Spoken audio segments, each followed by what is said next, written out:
Shares for beginners. Also, the psychology in addressing and understanding what's happening inside your head, your thoughts and emotions. What are the thoughts? What is your inner critic voice? Everybody's got one, right? In different areas of their life.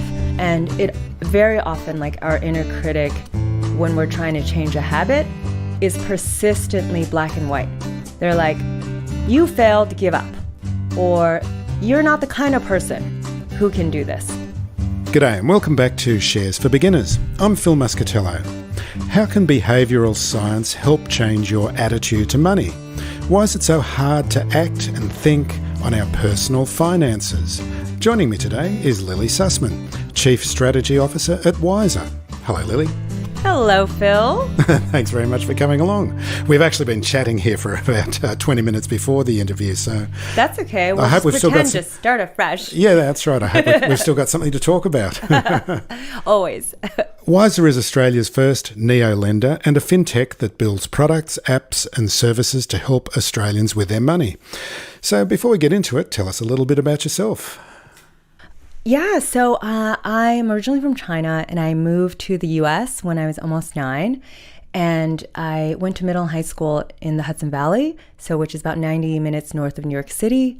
And then when it was time to go to university, I actually went to the UK and I studied at Oxford. And that was eye-opening because it was such a different culture yet again. Even though I spoke English, not British English, but...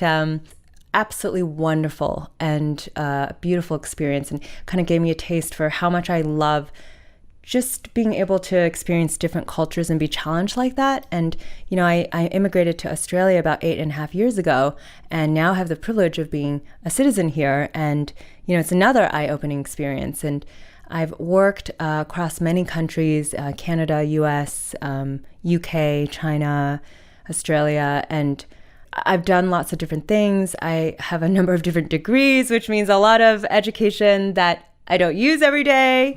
I've worked in public, private, and not-for-profit sectors in a range of industries.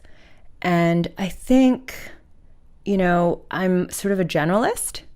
What I like to do is just be really creative and solve human problems. So I believe that there's experiences in your life which have really informed the way that you're approaching life right now. Yes, 5.5 years ago, I had a traumatic brain injury due to something falling on my head on an airplane. And it really changed me. It really was so confronting, and I lost my brain. And I had the experience of someone who didn't have a functioning brain, and then I had to build it up back over the course of years, and through that it really deepened my compassion and my, love for everybody who is suffering in some way, which is all of us. How long did it take to recover, and how bad did it get? Well, when it was bad, I couldn't read, I couldn't listen to anything, I couldn't walk on the street, I couldn't parent. I really couldn't do anything. So it was very, very difficult. And it's taken me years. I'd say I'm still recovering, but I'm working full time now. I feel like I have a lot more brain energy for both work and life now. So I'm so grateful. I'm so grateful for the recovery and for the experience and all the lessons. And it's absolutely made me who I am. And it's made me really committed to helping to heal what suffering there is. And I know there's so much suffering out there, and it kind of reminds me of my purpose and what I absolutely love to do when I think about it. So it's actually a reason to be grateful. So your education, work experience, and experiences otherwise now inform the work that you do at Wisr. Tell us a bit more about that. I am really excited to be here because I always love talking about our purpose. Wisr is a purpose-led company, and our purpose is financial wellness, which I think of as financial health. And I think, it's something that we're really, really passionate about. And I know more and more people are getting really interested in, but something the financial sector actually hasn't explored too much, because traditional financial services really about financial services and are about the financial system and less about helping people and humans have a really good experience with relationship with money in a way that actually makes them financially healthy or financially well. Because when we think about financially healthy or financially well, we're thinking about money. Like, oh, do we just have enough money that makes me financially well? But all the research actually shows that's not the case, and how many of us really feel like we have enough money, regardless of how much money we actually have. So it's an interesting field, and it very much touches on what you started with, which is it really is about the human brain and human behavior and our deeper relationship with money and psychology. That's really why I'm here, to really talk more about that and to talk about the paradox of money and financial health, because I think it's deeply mysterious and ill understood and yet so important. So I want to start a fresh conversation in our culture about it. So what is the paradox? We think that money is the solution. Like money is the problem and money is the solution. But money's not the problem and money's not the solution. But we need to take money more seriously because it's a valuable resource that we can manage well or not well, and that will help get us to really understanding the problem and the solution. And for most of us, the problem is that we are often struggling with money. We feel like we don't have enough. We don't feel secure. We don't feel free. Money comes in and then disappears, goes out, and it's really stressful. And we feel like there's something that other people knows that we don't know. So the paradox is kind of like, we know that it's a stressor, but we're approaching it like a mathematical, rational thing when it's not. It's an emotional thing, and it's very much about our brains and our hidden habits.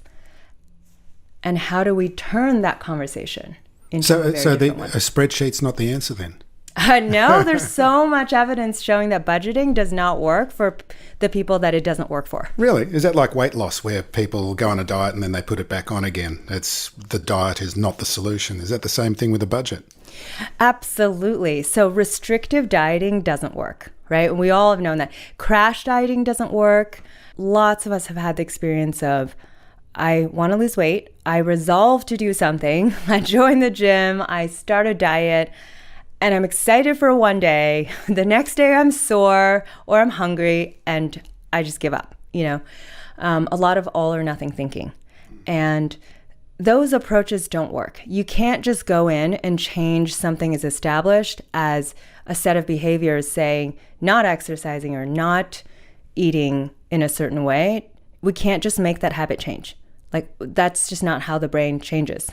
Those are very often deeply entrenched established neuropathways, where you'd have to build a fresh and different neuropathway that ends in a dopamine hit with a positive reinforcement mechanism. And that has to happen over and over again. And it's going to build a competing pathway with the old one. And that takes time and repetition. And all those behaviors are already established. And so to change them, you'll have to work with your brain to do it. You can't just go make a resolution, get a spreadsheet, work out a budget, and do it. That's just literally going to be against the way your brain wants to live. Where do these behaviours come from? How do they get developed? What have you seen amongst your research? It's a question of multiple layers, because at the very most important, simple layer, every behavior is a result of something called your behavior chain, which is trigger, thought or emotion, action, and consequence. And so the things that you can affect are the thoughts and emotions and the triggers. The consequences are set by the actions that you do. So everybody has different triggers for specific behaviors. You might have emotional triggers, you might have social pressure triggers, you might have environmental triggers, you might have, physical triggers. Let's say that, something I do is when I'm on the train, sometimes I am online shopping. And the trigger for that behavior, which is the action, is that I'm bored. I'm sitting on the train and I'm bored.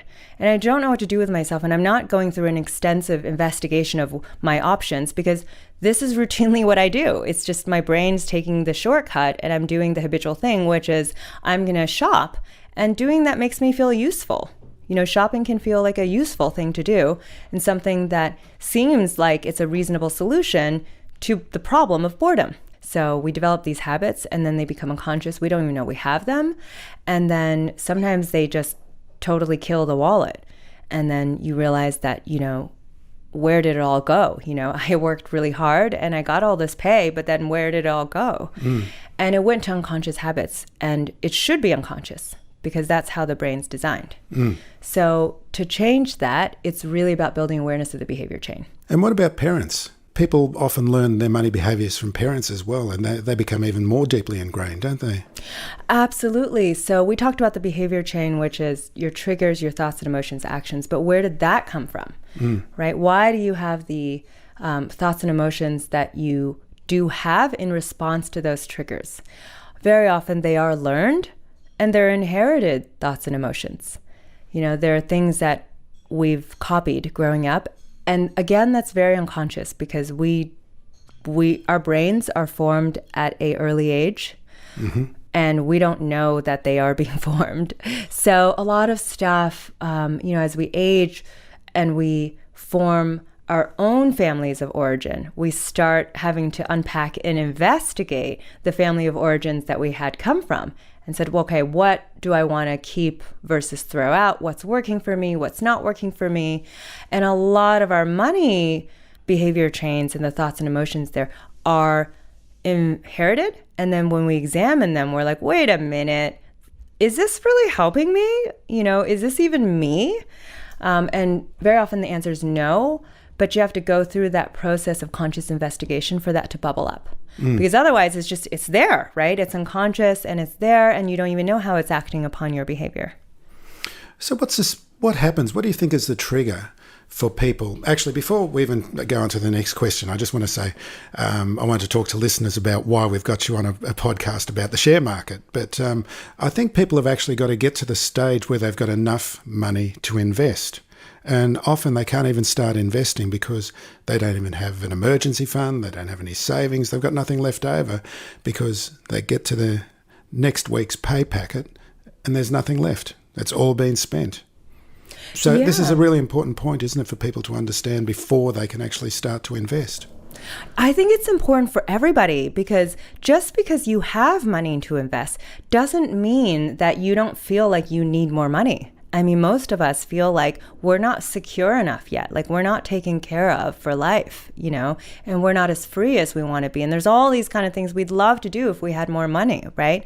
So I don't think it's just for those of us who have that perpetual experience of money coming in and all going out. Even for those of us that have, things left over, like, you're building a deposit or you already have property, but you still want to grow your wealth more, and you want to understand how to invest and not just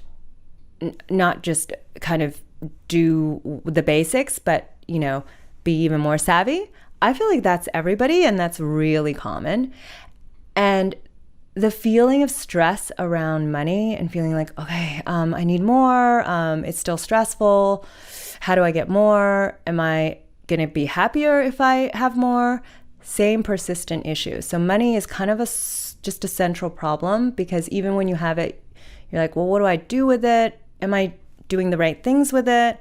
Why am I still not happy? I think the psychology of money, it doesn't leave us. There's also the comparison thing as well, isn't it? Because you're often you're in a group of people and a group of friends and of various means, some people have been born with, a fair bit of money, and there's the comparison going on as well. And you want to match your lifestyle with the social group that you're in as well. And you want to go to those overseas weddings that your friends are going to and all of that. And this can be huge drawdowns on the money that you're trying to live on and build for yourself, can't they? Yeah, absolutely. And social pressure is one of the biggest triggers that cause us to feel like we have to use our money in a certain way. But just knowing that is a trigger, knowing that you probably have an automatic response, like you've got a thought, which is like, I have to do this, does not mean that it can't be changed. You know, you can't be hard on yourself because you're engaging in social comparison, because we're hardwired to engage in social comparison. So it's okay to do that. However, there's also a lot of room for us to create our own independent space to say, okay, I've compared and I have this initial reaction that, you know, I wish I were more like that, or I wish I could, but then I don't actually have to follow that thought that came up. But is it helpful to me? And what are my own values? What is enough for me? What's my vision of a good life? Because if we don't start working on that and defining that, then we're just constantly captive, not only to social comparison, but all the other triggers there are, like a lot of marketing, constantly bombarded by environmental triggers in marketing, right? We're going to be really captive to all of that. And that's where all of our money is going to go. You know, there's some people who are just sort of wholehearted people, and they're like, yeah, I know my house isn't as big, or yeah, I know my house is a bit messy, but I'm content, like I'm grateful, you know? And that is not because they have more money than everybody else. It's because they've done the work of figuring out their money psychology, and they've aligned their money and their money habits to what really matters to them. Even sometimes when people accuse them of being cheapskates. Of course, and they're allowed to. And there's a lot of pressure, you know, there's a lot of pressure from people, you know, and you don't want to be called a cheapskate, do you? No, well, you don't want to be thought badly of by anyone on any dimension, right? And that's why social triggers are, in some cases, the most difficult triggers to change a behavior chain. But again, being aware of that and really, I guess it's also focusing what you want and need out of life, isn't it? It comes down to that. It is. And I think, you know, if you call me a cheapskate, right, I have to first accept that that's okay. That's from your perspective, right? But I also know that it isn't me being parsimonious and greedy and not caring about you. And that's what cheapskate implies. It means I'm selfish and I'm more concerned about my own money hoarding than I am about taking care of you and our friendship. That's kind of what it implies, right? Which is the last thing you want to feel as a friend. But you can know that actually I do love you as a friend. And I'm not buying this. I'm not saying no to rounds because I don't love my friends, right? I love you, but I'm showing it in a different way, right? And that requires a conversation. And you can't just expect someone to go and have that conversation. It's awkward. So we need a lot of help to have those conversations, which is why, you know, I think we're doing the work that we're doing, recognizing that there's this huge need out there. How do you respond to all these triggers in a different way? How do you actually get coached to go on this journey and change that? It doesn't just happen.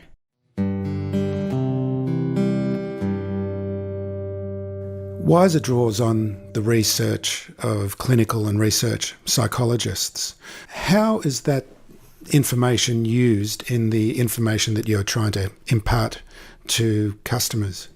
Oh, so we've worked with researchers and psychologists to develop our coaching, because what we've done is taken proven interventions and then use tech to digitize them so it can become both affordable and scalable. And there's nothing out there that really marries psychology and behavior science with money. So we've done a lot of adaptation of the proven interventions for how do you change human behavior on any dimension, and how do you help someone walk into their own psychology in a light way, but using tech to do it. So what we found is people were all super busy and, you know, frantic, running around every day, taking care of our kids, trying to get, you know, to work on time, and nobody has a lot of time.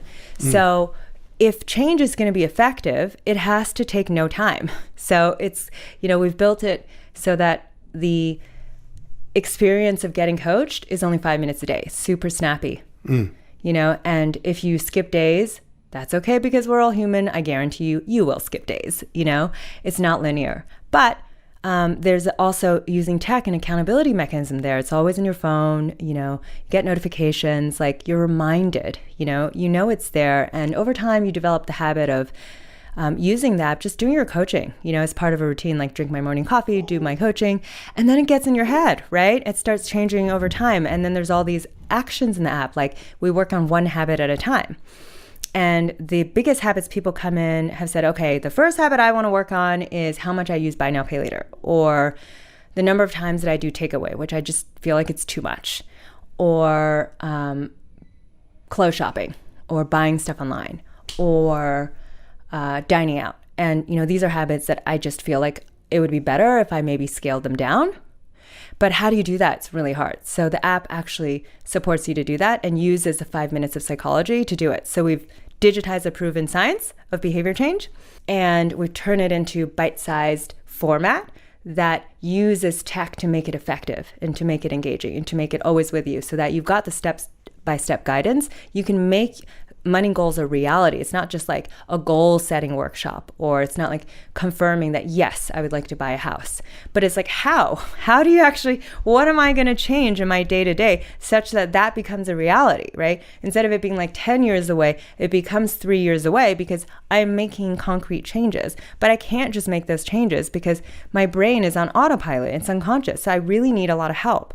And that's what we're here for. And that's what the Wisr Today app's all about. Takeaway. It's a real problem, is it, for people? Yeah, I mean, absolutely. people are working hard, sometimes they feel like I haven't got the energy left to cook a meal at the end of the day, and it's just easy to call up and get the delivery.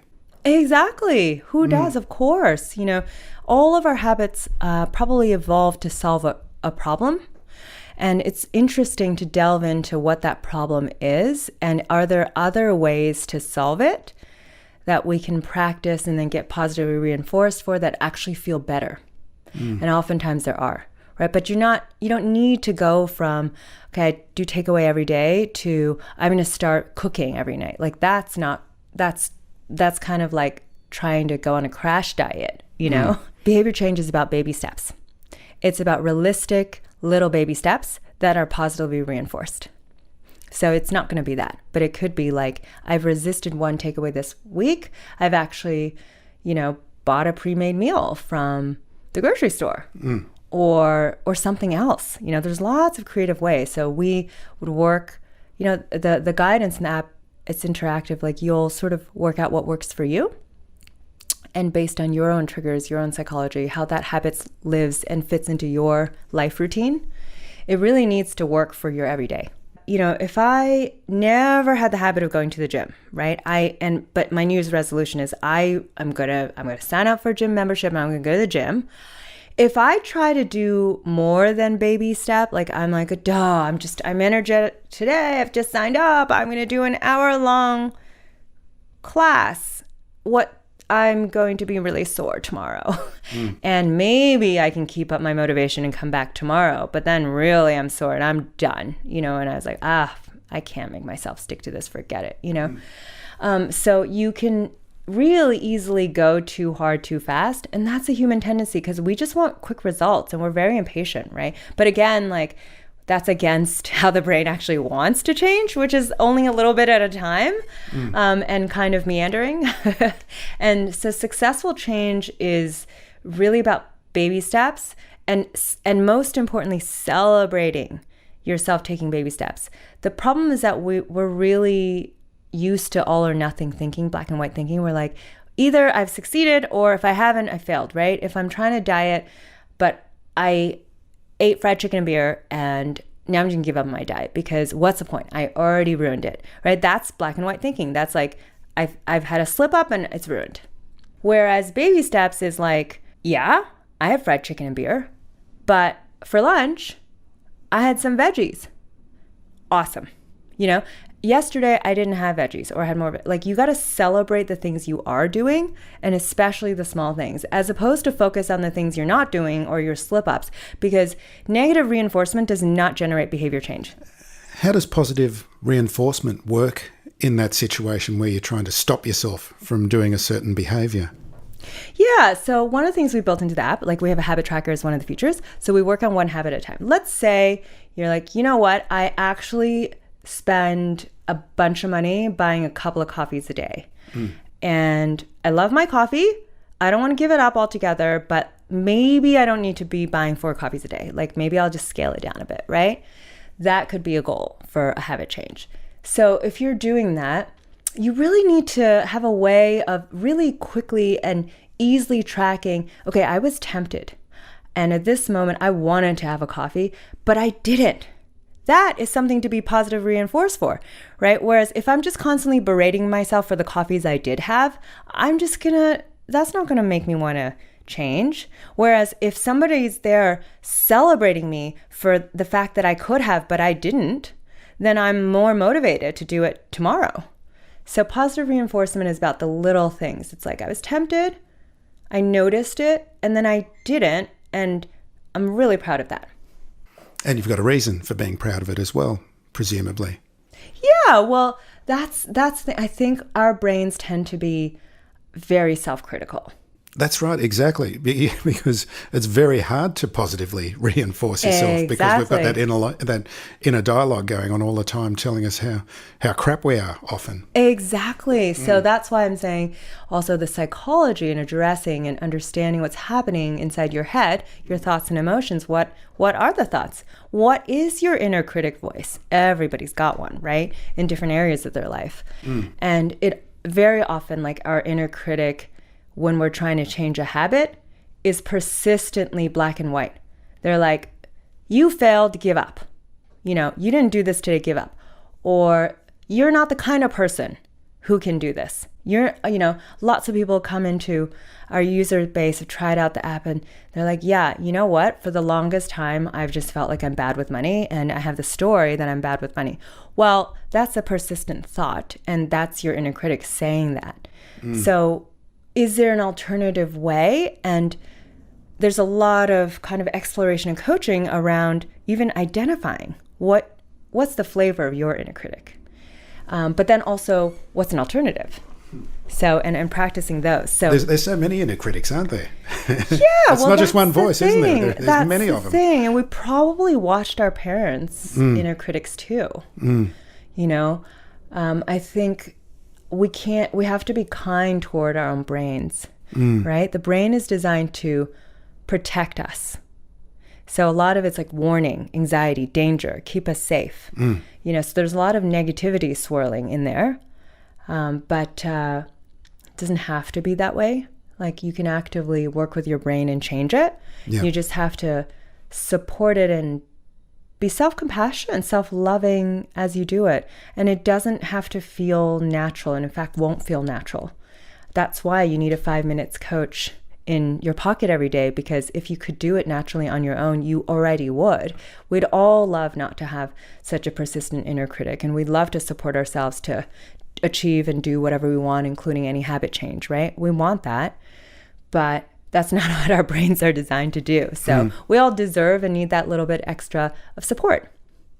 Wisr is a neo-lender. What's a neo-lender? What's that mean? Yeah, so Wisr started out, we're a purpose-led company focused on financial wellness. We started out doing lending because we saw a huge opportunity in Australia where if you look at the UK and American markets where fintechs are much more advanced, they've taken about 40% of market share in those economies.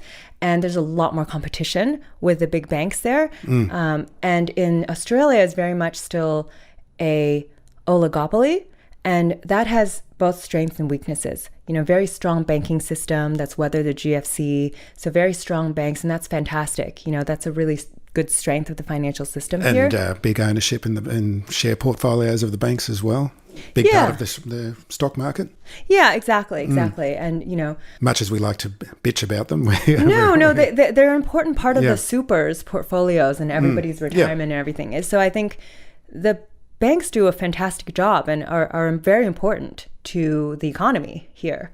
But at the same time, because of the oligopoly, there's not as much competition. So the sense where in the area where consumers are really, really overpaying for credit and getting a very, very bad deal. So we saw that compared to the UK and the US, and we thought, there's a real opportunity for more competition, just consumers to get a better deal.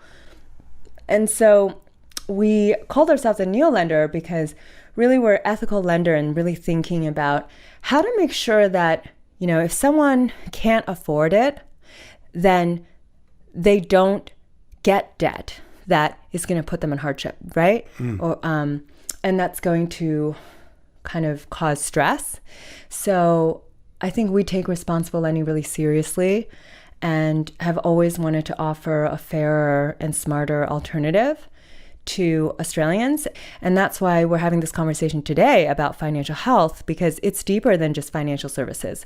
There's accessing good financial services, whether it's credit or investment or, any payments, a range of different services. But ultimately, if we want to help financial wellness, we have to put the human at the center.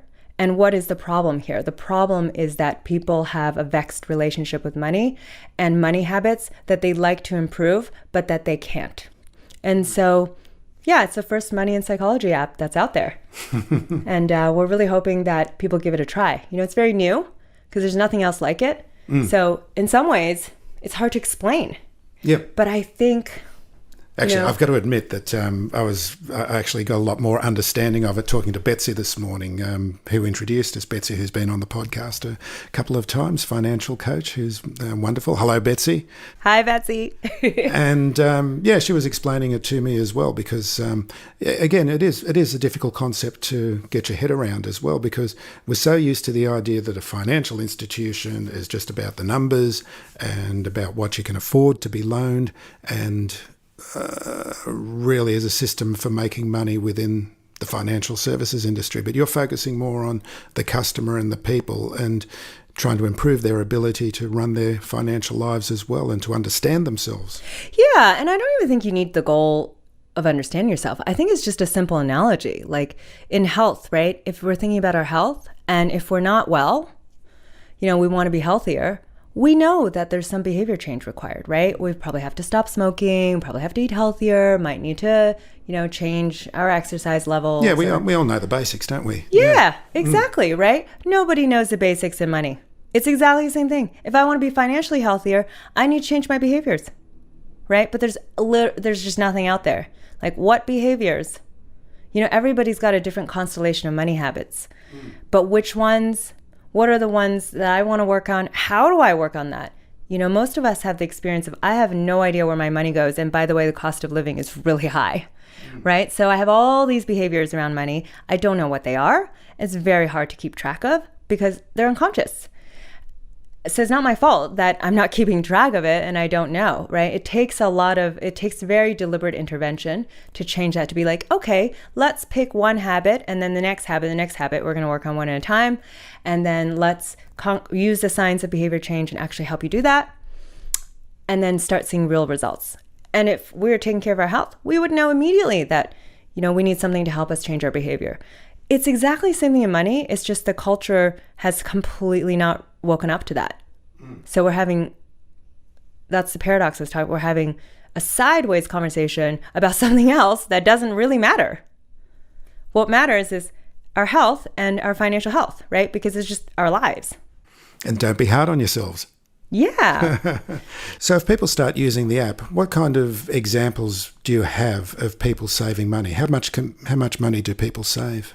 Well, the average user saves thousands of dollars because they start rewiring habits one by one.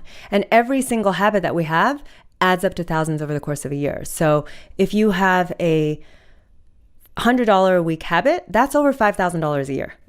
And so usually about 2 to 3 habits is a difference between my having an emergency fund and not, or the difference between my having discretionary money to invest and grow versus not. So it's actually not as difficult as we all think how to achieve our goals and move forward. But it is about connecting the everyday to that. So it's like, okay, which habits am I actually wanting to, and would I be happier if I scaled down? And again, I can't stress enough, deprivation and negative reinforcement, anything that feels bad doesn't get the brain to change. So change happens when it feels good. So by definition, if you're going to change your habits and the change is happening, it is going to feel good. So the solution is find the paths of habit change that feel good, rewire 1 to 3 habits, and you're well on your way to achieving all of your financial goals. And so we've got all the financial coaching and the psychology coaching that you need, and it's 5 minutes a day. And it's a massive opportunity, really, and a way of investing in yourself with very little cost. How can listeners find out more about Wisr? Well, go to our website or go to the App Store and So look it's at Wisr without an E, isn't it? Yep, it's WISR. Go to the App Store and search Wisr Today. It's on the Google Play Store and the App Store. Do a bit of digging. You can listen to the podcasts that are out there. You can have a look at our website. There's links to the podcasts that we've done just to explain what the science is and what it's all about. And you can read the reviews. And also, it's free to try. So there's a free trial period. It's a 2-week free trial period. If you want to try an annual plan, you don't get charged until your free trial is finished. And we remind you before so that you don't get caught in it. And if you're wanting to go the month-to-month option, then you get a week free trial. Either way, you get to experience what the coaching feels like and see if you start saving money right away. Most of our users do. They start working on a habit right away, and they are tracking it and noticing the change within a week or two. So experience it for yourself. Lili Sussman, thank you very much for joining me today. Thank you. If you found this podcast helpful, please tell a friend, especially if it's someone who needs to start thinking about investing for their future. You'll be helping them and helping me to keep this show on the road. Shares for Beginners is for information and educational purposes only. It isn't financial advice, and you shouldn't buy or sell any investments based on what you've heard here. Any opinion or commentary is the view of the speaker only, not Shares for Beginners. This podcast doesn't replace professional advice regarding your personal financial needs, circumstances, or current situation. And thank you for listening to my podcast.